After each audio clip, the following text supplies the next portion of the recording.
Enorme applaus, Hakim Kamara.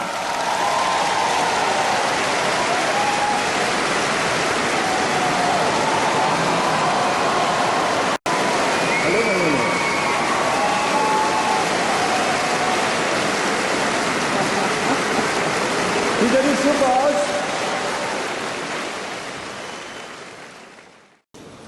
Mach das mal für den Publikum hier.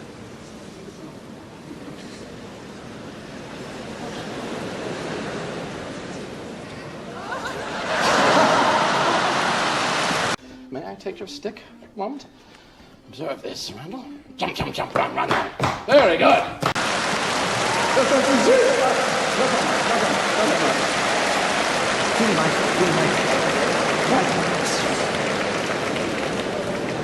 Aber nicht auf die Lampe. Da geht. Higher. You see this?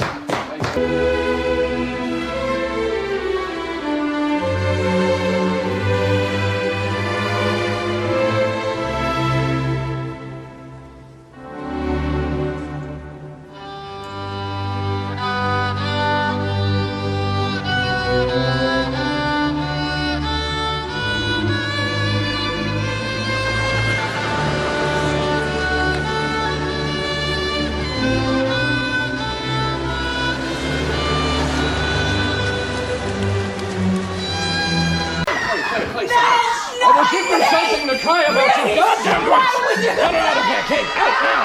Now! Yes.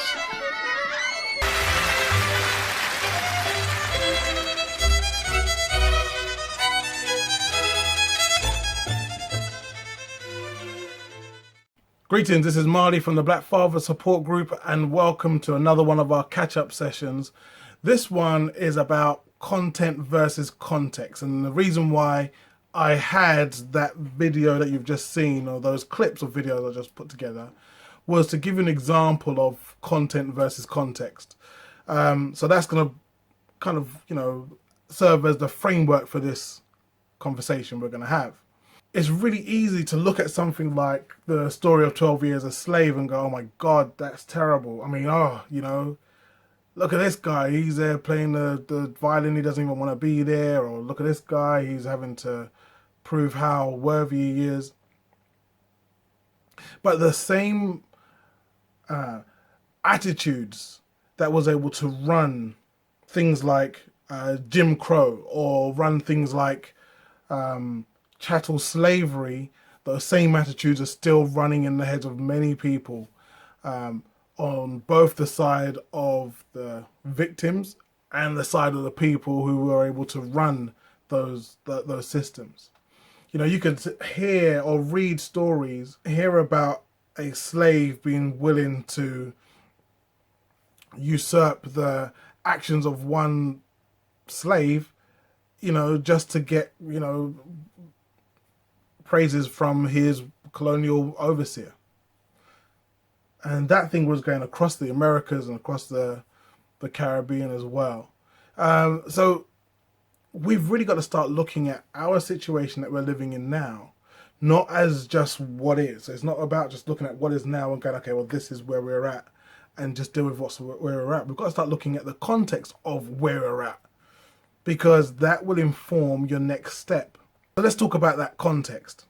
Context is something like Africans have been running the globe for hundreds of thousands of years. For the past 450 years, Europeans have been running the globe. What we're seeing, though, with this system of white supremacy is that it's starting to eat itself. We're seeing that there is global war happening right now in 2016. Lots of different countries, from Australia to Italy to France and England and America, are all bombing Syria. We're seeing how new deals are being created with Iran and the USA. So there's a growing of combative rhetoric between South and North Korea, between Russia and the USA, between Japan and China. We're seeing that financially, China's destabilization of the world economy And also with oil prices reducing down to less than $30 a barrel, whereas when President Bush was in power, it was $100 a barrel, is having real effects. And so they're having to create more and more quantitative easing to keep up with the fact that the system is imploding on itself. Take all of that and then add to the fact that in the UK and in Northern Europe, and I don't know what's going on in the north of America and so on and so forth, but I would imagine it's the same thing there, that weather patterns have been changing drastically to the point where things that would have been called a once-in-a-lifetime event are now happening once a year. So we're seeing, for example, places like Leeds and places like Todmorden in Yorkshire, places like Manchester, where rivers break their, burst their banks and just flooding vast waves of countryside, towns and cities. 50 years ago, living in London was completely different to how it is now. Living in London for a black person would have meant that you would have to live with other black people you've never met before. Usually it would mean that you'll be living in the same room. You could sleep in the same room as people you don't know, you never met before. And this was because the system allowed people to have a no dogs, no Irish, no blacks policy. And that was public and no one minded. People were coming into, in 50 years ago, people were coming into Europe, into the UK from Jamaica especially, and from other parts of the Caribbean, because they've been invited into the UK to help them deal with the aftermath of the Second World War. So at the Second World War, the Caribbean had a stronger financial basis than the UK. But the UK had enough in the way of cash that they could invite people from the Caribbean over and do work there. That was 50 years ago. Fast forward on to now, and we're living in a state where over in the USA we keep hearing about cop after cop after cop killing and raping and hanging and all types of things to black people, where Black Lives Matter now is an international global call to action because of the fact that it's become so every day. And so people start getting used to that. Whereas people used to get used to those sus laws a few years ago, and people got used to living with people they've never met before and sleeping in the same rooms with them just so they can get on with the business of going and finding work. Now we can look at ourselves and say, well, things are now better than they were then. Back then, they would be able to say, well, things are better now than they were back in, say, Jim Crow, if they're from America, or from slavery, if they're in the Caribbean. So you can look back and go, well, things are better now than it was then. But we've also got to start realizing that actually the same attitudes are still running the same shows. So when we talk about things like white supremacy, I come up against other black people who try to convince me, and themselves, they're never going to convince me, they try to convince themselves that there's no such thing as white supremacy. What we have to realize is that every time we have to interact with white supremacy, we end up feeling the effects of it.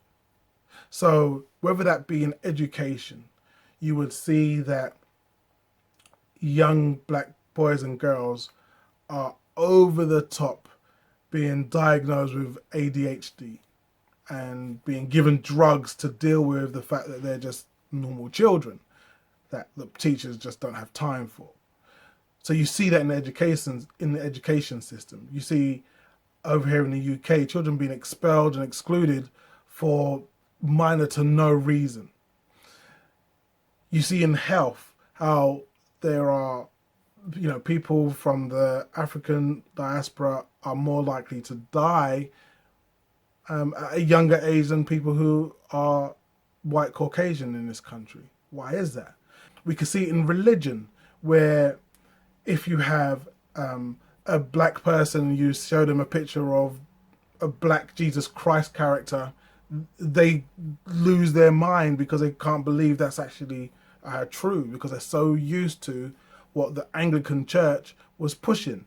People forget that Anglican is a shortening of the word Anglo-Saxon, because for them, whiteness was so important. Their Anglo-Saxon heritage was so important that they created their whole religion around that. Same with the Roman Catholic. Their Italian heritage was so important that they created the whole Christendom around it.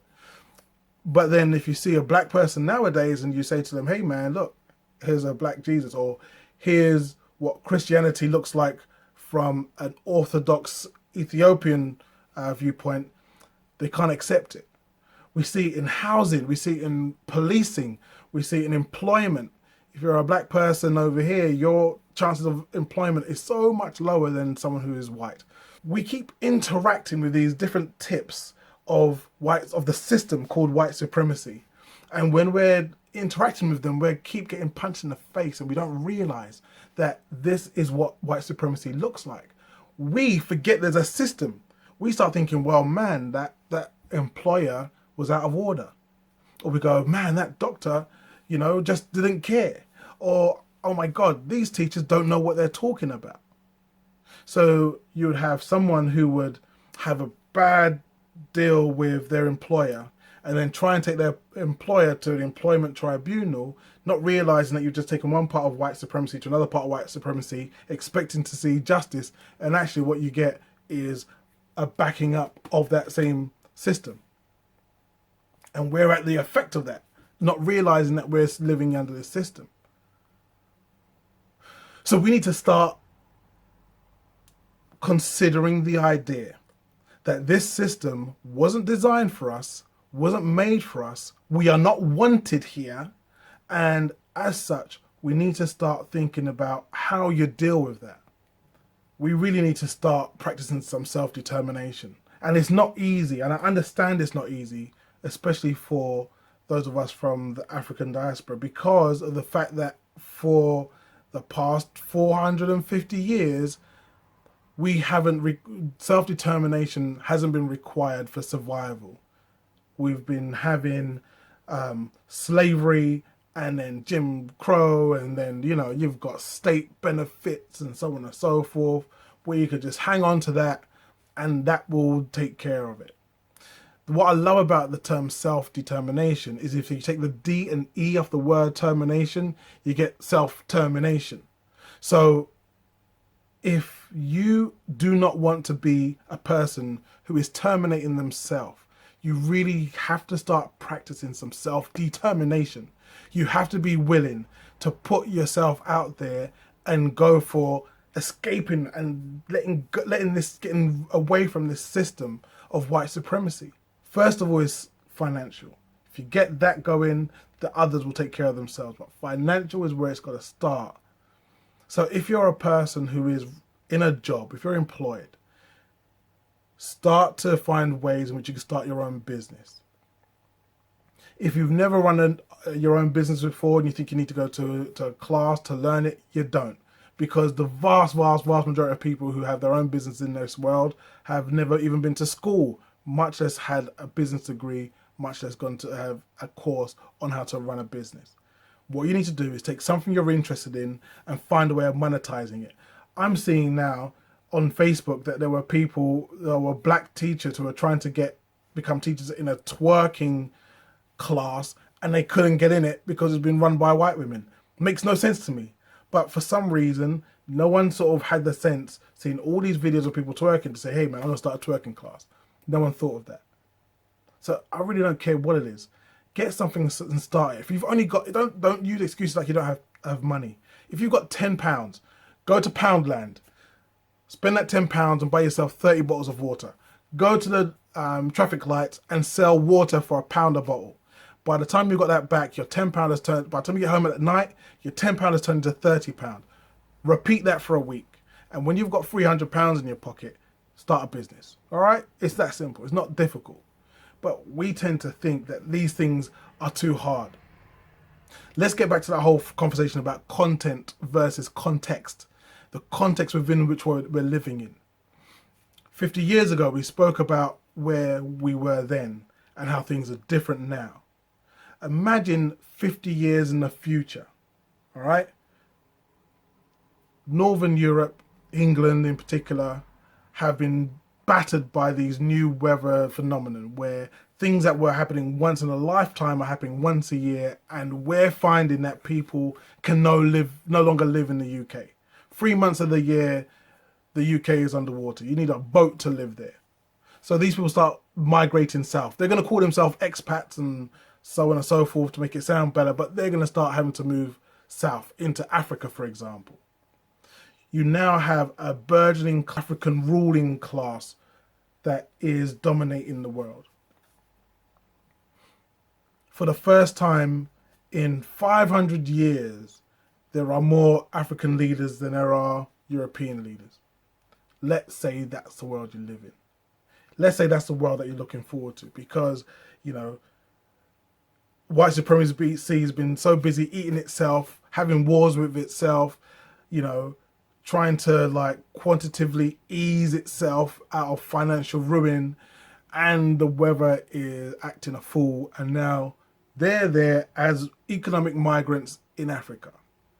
If that was the case, how would that change what you're doing now? It might sound a bit far-fetched, but looking at what's happened over the past, it's not that far-fetched at all. When you look at what's going on right now in a bigger picture, it's not that far-fetched at all. And even if it's wrong, it really doesn't matter. Because what I'm seeing right now is black people are acting a fool when it comes to their money. They're more interested in just keeping a job so they can see themselves back at work the next month. They're more interested in spending their money on nonsense. I saw a grown-ass person just buy a brand new BMW. I don't know why. I don't know why. Because at the end of the day, they're going to be buying that on hire purchase. Not like they've got money just... I don't care if you've got money and you can just do that. If you've got money and just do that, go ahead, do your thing. But if you're going to do that thing on hire purchase, and 6 years' time, you're paying for a 6-year-old car, and you could have taken that money and bought yourself a lovely plot of land on the beach somewhere in Africa with a nice house that you could live in for that same, 30 grand. Why would you do that? Why would you think that the best thing to do is buy a BMW? We've really got to start thinking differently. That self-determination. I look at people like Nanny Maroon and the Maroons of Jamaica, how they're there living in the world of white supremacy. They're in the valleys of Jamaica. The sun is hot. You've got food being given to you, and all you got to do is not die and keep working, and you'll keep being fed and housed. And they said, I've had enough. So they took to the hills, and I mean, they had to fight their way out. People's blood had to be shed, lives had to be lost. It was uncomfortable. And they had to be willing to go and run up into the hills. And those hills are like this. They're steep. They're crazy steep. And it wouldn't have been as comfortable. When you go up in those hills, it's cold. It sometimes is cold or colder than England. But they did that because it's better to be free. It's better to have that self-determination and not be living under that system than it is to be living in that system. What are you going to do? Start looking at your life, not just as what it is now. Start looking at it in the context within which you find yourself. We're at a very exciting time in human history. We're in an extremely exciting time for African history. People are going to be looking back at what we did now. Your children and your children's children are going to be affected by what you do, more importantly, what you don't do now. So now it's time to act. This is Marley from the Black Father Support Group, and I'm signing out. Peace.